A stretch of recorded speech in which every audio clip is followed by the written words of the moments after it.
नमस्कार साथियों, स्वागत है आपका मेरे यूट्यूब चैनल नर्सिंग स्कूल में। तो दोस्तों, आपके लिए आज आरएमएल और SGPGI Lucknow staff nurse exam के लिए मॉडल टेस्ट पेपर लेकर आ चुकी हूं। दोस्तों, वीडियो को एंड तक देखना अगर आपको ये क्लास इम्पॉर्टेंट लगती है, क्योंकि बहुत इंपॉर्टेंट क्वेश्चन आपके लिए हैं। तो टाइम वेस्ट ना करते हुए वीडियो को जल्दी से स्टार्ट कर देते हैं क्वेश्चन नंबर फर्स्ट से। जैसे कि क्वेश्चन नंबर फर्स्ट में बोला गया है, which of the following test is used to assess the distance vision. Distance vision को असेस करने के लिए कौन सा टेस्ट किया जाता है? जैसा कि आप सभी को मालूम ही है, option number D, Snellen chart. Snellen chart जो है डिस्टेंस विजन को असेस करने के लिए, विजुअल एक्यूटी को असेस करने के लिए किया जाता है। इसकी एक्सप्लेनेशन देख लेते हैं। स्नेलन चार्ट जो है एक आई चार्ट होता है जो कि विजुअल एक्यूटी को मेजर करने के लिए किया जाता है। और ये किसने बनाया था? डच के ऑफ्थल्मोलॉजिस्ट हरमन सिलन ने ये चार्ट डेवलप किया था। ठीक है। सेकंड क्वेश्चन है myopia. Myopia is corrected by. Myopia एक आई कंडीशन है और मायोपिया को कैसे करेक्ट करेंगे? आपके बाई कॉन्केव लेंस से। ऑप्शन नंबर डी याद रखना, बहुत इंपॉर्टेंट क्वेश्चन है। मायोपिया का बाई कॉन्केव लेंस एक करेक्टेड लेंस है इसका। Next question is the absence of sperm in ejaculation. Ejaculation में जब सीमेन तो प्रेजेंट होगा बट सीमेन में स्पर्म एब्सेंट होगा, तो उस कंडीशन को हम क्या बोलेंगे? एजूस्पर्मिया। हम इसे बोलेंगे एजूस्पर्मिया। ओके, एक्सप्लेनेशन में देख लेते हैं। दो सेपरेट सैंपल लेते हैं सीमेन के और उसमें माइक्रोस्कोपिक एग्जामिनेशन किया जाता है। अगर उस दोनों में ही स्पर्म एब्सेंट होते हैं तो उस कंडीशन को बोलते हैं एजूस्पर्मिया।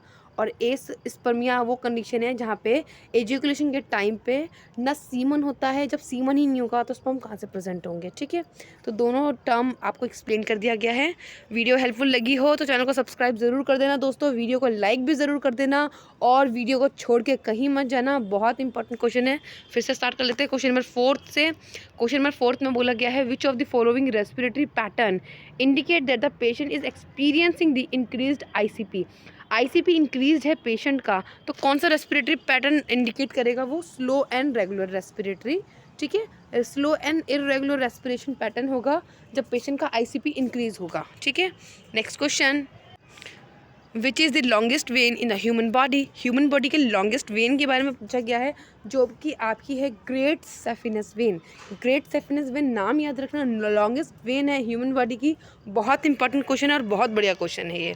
Next question, normal cardiac output healthy adult का पूछा गया है, जो कि आपका 5 लीटर पर मिनट रहता है। आपका next time duration of cardiac cycle पूछा गया है, जो कि आपकी 0.8 सेकेंड रहता है एक कार्डिक साइकिल को पूरा होने में।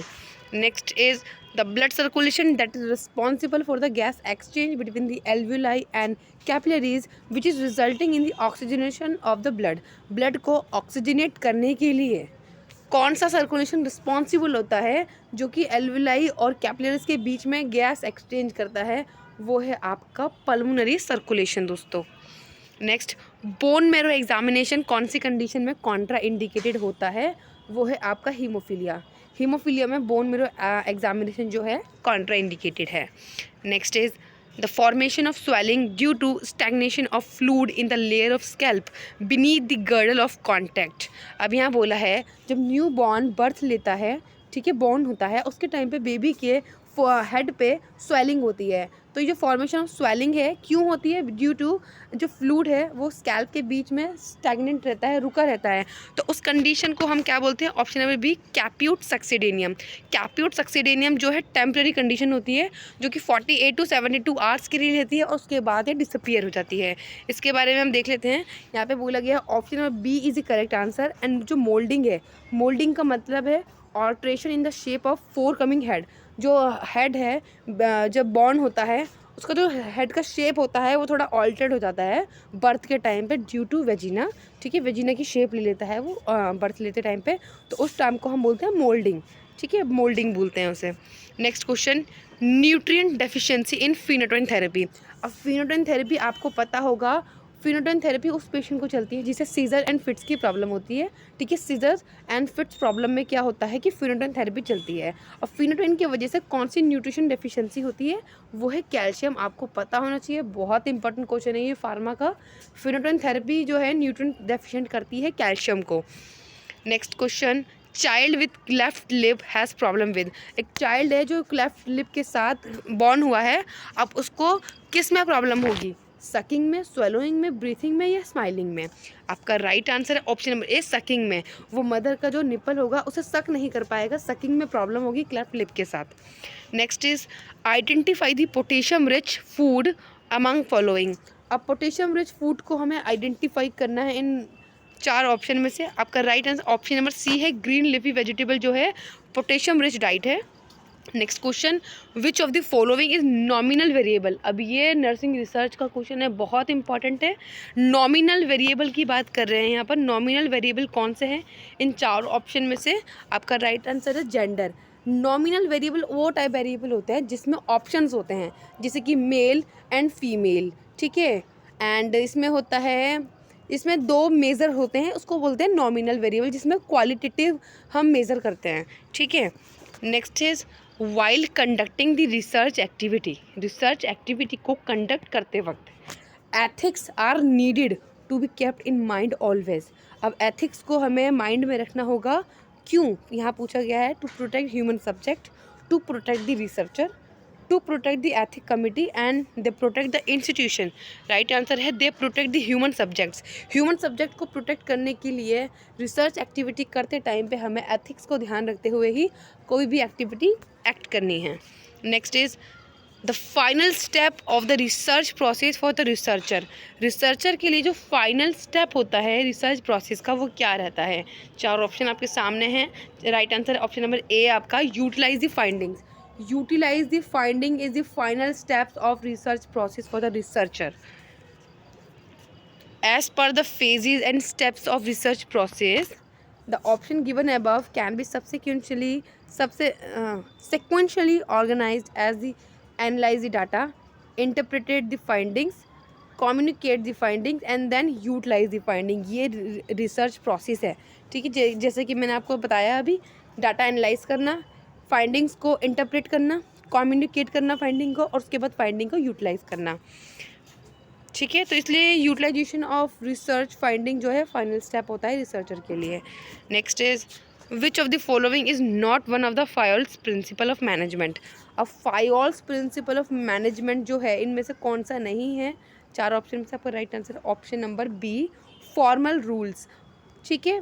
Centralisation, division of labour and discipline, ये तीनों ही फायोल्स के मैनेजमेंट प्रिंसिपल है, बट जो ऑप्शन नंबर बी आपका राइट है, फॉर्मल रूल्स नहीं है, ठीक है। Next question, all of the following are the elements of management except. अब यहाँ पे एक्सेप्ट वाला क्वेश्चन आ गया है दोस्तों, इसका मतलब है, बोला है all of the following. All of the following का मतलब है चारों ऑप्शन में से सारे ही एलिमेंट के, मैनेजमेंट के एलिमेंट्स हैं एक्सेप्ट 1, किसी एक को छोड़कर, ठीक है। तो आपका right answer option number D है, कमांडिंग। मैनेजमेंट के एलिमेंट होते हैं controlling, organising and staffing. Commanding is the right answer because this is not the element of management. तो राइट आंसर आपका ऑप्शन नंबर डी है। Next question, the budget which show the income and expenditure. यहाँ बोला है the budget which show the income and expenditure is known as, option number B, revenue budget, ठीक है। Next question, the endotoxic activity of gram negative bacteria is due to. जो gram negative bacteria की एंडोटॉक्सिक एक्टिविटी होती है वो किसकी वजह से होती है?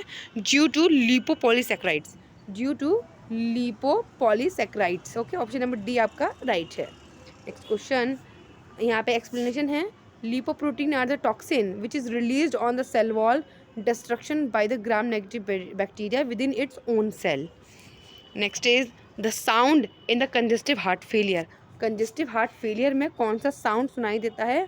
ऑप्शन नंबर डी है, क्रैकल्स। क्रैकल सुनाई देंगे चेस्ट में, ठीक है, जो कि इंडिकेट करेगा congestive heart failure. Next is the floor of mouth is formed by. Mouth का जो फ्लोर है वो कौन सी मसल के द्वारा, कौन से मसल से फॉर्म्ड हुआ है? आपका right answer option number B है, माइलोहायोइड मसल। क्या है? Mylohyoid muscle.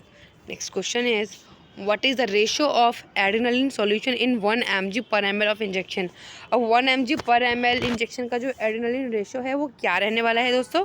वो ऑप्शन नंबर ए है, 1:1000 के रेशियो में हमें यूज़ करना होता है ये। Next question, who discovered the catgut suture. अब कैटगट सूचर की बात हो रही है कि कैटगट सूचर किसने डिस्कवर किया था? आपका right answer option number A है। ऑप्शन नंबर ए में बोला गया है गैलन ऑफ परगैमन। ठीक है, ये नाम है, थोड़ा मुश्किल ज़रूर लग रहा है लेकिन आपको ध्यान रखना होगा। ठीक है, थोड़ा नाम मुश्किल है। गैलन ऑफ परगैमन ये कैटगट सूत्र के डिस्कवरर है। ठीक है, so thank you for watching दोस्तों। वीडियो को एंड तक ऐसे ही बने रहिएगा चैनल पे और अपनी तैयारी अच्छे से करिएगा। Be positive, be prepared and be confident. ठीक है, डाइट अच्छी लेना, नींद अच्छी लेना दोस्तों। तो एग्ज़ाम के लिए गुड लक। तो तब तक के लिए good bye and take care.